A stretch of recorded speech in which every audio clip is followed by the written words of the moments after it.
Hello, people now. Smile on your brothers. Everybody come together and watch our show. All right, bleep that last part. I will do that. Or somebody, you're gonna be. Somebody's gonna bleep. I'm a bleeper now. I do bleeping around here sometimes. So yeah, we're gonna do a show, and it's gonna be an ode to this new series. It's gonna be called "The Ode to the Old Gamers." Wise old gamers. Wise old gamers. Yeah, and maybe not everybody wants to be called old. Well, but they are. We're old. So we're old. We're adopting it. We're dragging people under with us. If you're old, we're calling you out. If you're young, we're going to call you old anyways. Everybody's going to be old. You're going to be old someday. You're going to be facing existential threats. You're going to be thinking about dark things. Smart people get a chance to climb on top, take reality for a ride, but it'll never stop trying to throw you. And eventually it will. You get older and then, yeah, your life and your back hurts and then the world's not what you once thought it was. And your feet smell and your ears growing hair. And that's why you just cover it up. But yeah, so this is just going to be a series. We're going to call out some people that I think are emblematic to gaming as the, older gamers and that are unapologetically a gamer in their old age and highlight that and say, thumbs up. We appreciate you. We recognize you. And yeah, all that good stuff. So, if you like the show, drop us a like, subscribe, ring a bell, comment, all that good stuff. And sit back, relax, and enjoy the show.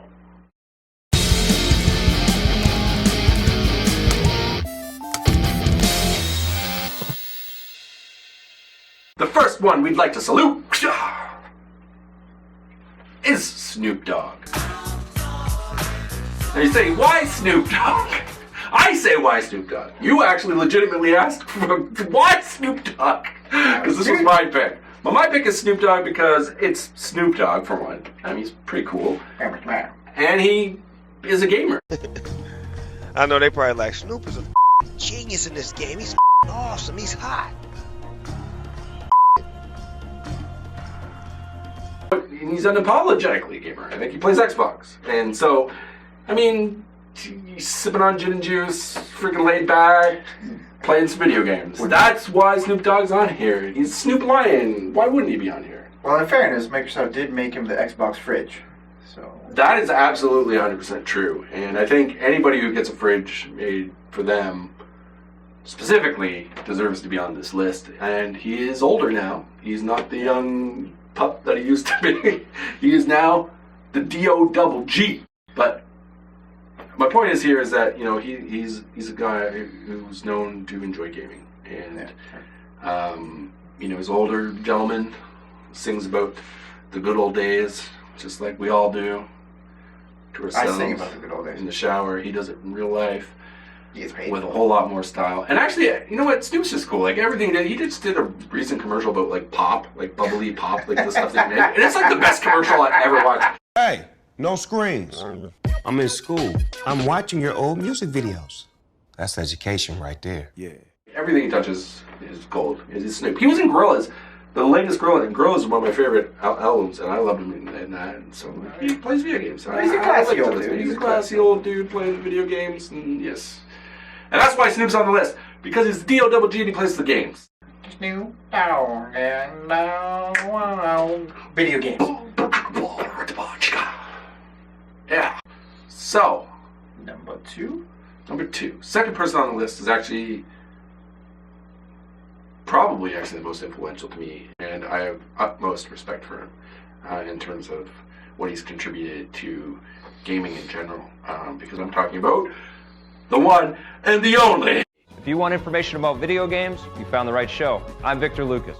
Who I described, classy gentleman. I actually described him earlier as the last true game journalist. I believe that stick to my statement. guns. I stick to my guns. He was classy. Like, he still is. Like, and so let's just frame this. I grew up with this man to some extent. When I grew up playing video games, he was always on television, and he was the only one on television casting any kind of substantial weight on this medium. And I was obsessed with it, and therefore I was obsessed with his show. And I personally always really, really respected what he did because, he treated it with the utmost seriousness. He never, he knew. He was, right at the forefront of this. And you could tell he just loved gaming. Yes. He loved all things video games. And that even became more true as time went on. obviously, I followed him. Like, he went through so many different things. He was on Canadian television. He was on G4 eventually, and sadly, was taken off syndication from these things for various reasons. I'm sure. I never necessarily followed that, but I did know that he kind of was like away from the television side of things, which always made me a little bit sad because, like, as far as I'm concerned, game media and game journalism is not there without him. Like, he is the dude for me. Like, because he just exudes professionalism. Like, and he is one of us. Like, I'm not even saying like he's just he's a suit and tie. He's not a suit and tie, but he is like, he took the job seriously. Yeah. He's not just some random internet dude that, like, he's eating Cheetos in his underwear. Like, I have pants on right now, so I'm not doing it now. But I have the utmost respect for Victor because what he represents, and he did a lot, and probably unfairly to him. Probably some of it even went unrecognized because of he's in the era of when video games weren't necessarily what they were today. Well, that's one of the things, looking back, that's kind of actually really cool about Victor Lucas's contributions, is he was kind of the first icon of people taking video games seriously and 100% respectfully and kind of making it a medium worth talking about. I remember as a kid watching him on Electric Playground and like that. Yeah. If the legitimized the Daily Run and all those cool shows that he had. Yeah. Anyways. Yeah. Point being is I was very happy after a while. He kind of got linked on with Johnny Millennium, which is another older gentleman who plays video games that I respect. He has a YouTube channel called The Happy Console Gamer. I don't know where and how that partnership happened, but I know that they kind of brought each other and worked together, and then Victor Lucas went into the realm of YouTube, which is where he is essentially rebuilding the brand officially, and I've tuned in the whole way because I just, like I said, video gaming is not the same as far as I'm concerned with that man's journalism in the punch, so I am on board with totally saluting Victor Lucas. To number 3. The number three pick was like actually completely accidental. I didn't even really intend to start following her, but I just did. And the most delightful old lady on the internet. Good morning, grandkids. I've got a lot of things to talk about games. Very true, very true. And I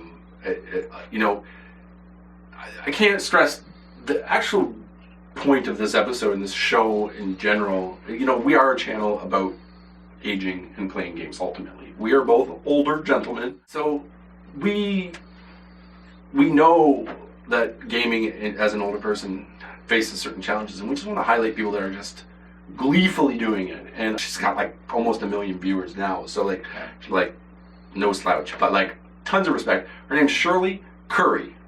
Shirley Curry. I hate you. So for about a month now, I've been talking about doing this episode, and he's done nothing but call her Shirley Curly. And right before this episode, I went to put her name down as Shirley Curly, and I feel like he had a mission, and which he basically mission accomplished. But basically, what she does is she has her own channel and her own brand and her own Twitch and all that other good stuff, where she basically plays Skyrim primarily. She does branch out a little bit, and I think she does also other kind of topics, but what she's known for is like being, adventures in Skyrim, been doing little story bits, and I think it's where the story of like the randomness of Skyrim really helps, because like she's able to just go into the world and make these sort of funny stories and get lost and do all these things, and people really, really attach to it, and it's to the point where like it's almost like she's like a pseudo grandmother or a pseudo parent to some people, because like she even calls her viewers grandchildren, and it's got like this sort of like really warmth, like a warmth to the vibe of her channel, and it's nothing but delightful. Like you can't help but smile. You can't help smile. No, you can't help smile when you watch it, because like it's so endearing, and all I can think when I watch it is like, that's where I want to be. That's what I see video games helping like older people as you advance in age, and you can't necessarily do the things that you used to do, or how you have the energy or whatever. You always have that outlet if you have the imagination and creativity, and therefore she gets nothing but respect and a very valiant salute to Shirley Curry, not Curly. Shirley Curry. And the next one I'm going to let you take the point on. So my pick is a little bit darker for reasons that'll become obvious once I say the name. But it's the first name I think of when I think of somebody gracefully old. It's the first name I think of when I think of somebody gracefully aging and being unabashedly attached to gaming, and that name is Robin Williams, a man who named his daughter Zelda to kind of give some street cred about how supportive he was in terms of video games. He's a wonderful comedian that's no longer with us, sadly, which makes the salute a little dark. A little bit more meaningful, Stephen, in some ways. He Carried this. Yeah. For those who aren't familiar with Robin Williams, fix that. Comedy is very hard. Comedy is about women with wonderful hands and a governor in California who talks like this. A man who said, "Welcome to California." But he was a comedian that was very focused on kind of just bringing joy to the world in general. His biography is very inspiring, but the fact that he was an unabashed gamer just adds so much more to his character. Yeah, and he was known to play the Zelda games with his daughter and stuff, and he was super he was really into it. I mean, I can relate. I am a huge Zelda fan, so I have nothing but respect for a man that names his daughter Zelda. Yeah, because that's basic, and the fact that he could appreciate it on that level, and he was an unabashed nerd in general too. Like he loved Dungeons and Dragons and all these different things, and so it doesn't surprise me that and he was a comedic genius too, right? He was just loved everything, and as far as I know, his love of games was even deeper than just Zelda. Obviously, he's definitely emblematic of the highest form of salute, and the send off, sadly. Muchos respect. Muchos respectos. Yeah, so that pretty much sums it up for this episode. It's basically, we're just going to do this periodically, as we accumulate more nominees. But I think it's important to illuminate people that game into their old age and, find creative ways to make it work and make it important in their life, and also be ambassadors of gaming, because a lot of these people are in their own way. That's why Snoop Dogg's definitely pushed gaming. He's always he's not been shy about the fact that he's a gamer. Victor Lucas, I mean, you don't even have to say that name. There's a reason why people are gravitating to his new stuff, and by all means check him out, subscribe, whatever small influence that we may push his way, he definitely deserves. He definitely is worth every penny.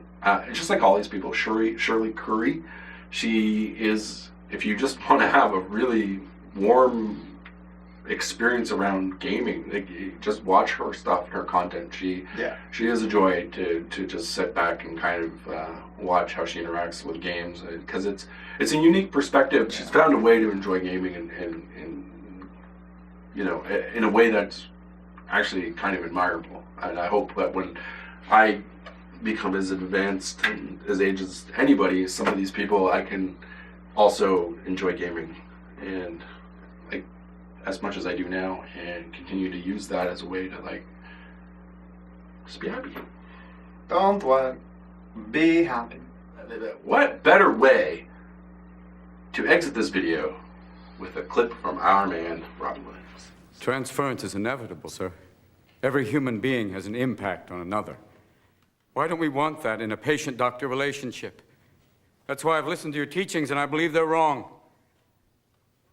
A doctor's mission should be not just to prevent death, but also to improve the quality of life. That's why you treat a disease, you win, you lose. You treat a person, I guarantee you'll win, no matter what the outcome.